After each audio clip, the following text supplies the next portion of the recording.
আমার কবর দিও ভাই, পড়েন আমিন।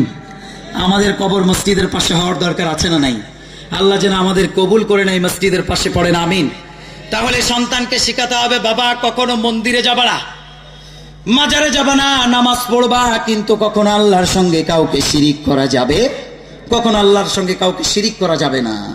তাহলে এক নাম্বার আমরা বুঝতে পেরেছি, শিরিক মুক্ত ঈমান লাগবে। কি লাগবে আপনারা নোট করতেছেন তো? এক নাম্বার কি বলেছি বলেন তো?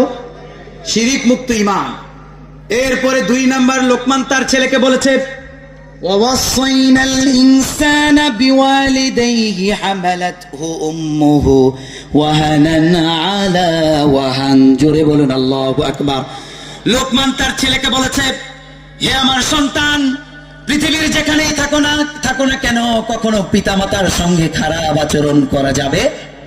এখন দেখবেন পিতামাতার সঙ্গে খারাপ আচরণ করে এমন সন্তান আছে না নাই? অনেক সন্তান আছে চোখ রাঙিয়ে কথা বলে, অনেক সন্তান আছে মাথা ঝাঁকুনি দিয়ে কথা বলে, পিটিয়ে পিতামাতাকে বাড়ি থেকে বের করে দেয়, এমন সন্তান আছে না নাই? আল্লাহ বলছেন কখনো তোমরা ক্ষমা পাবে না।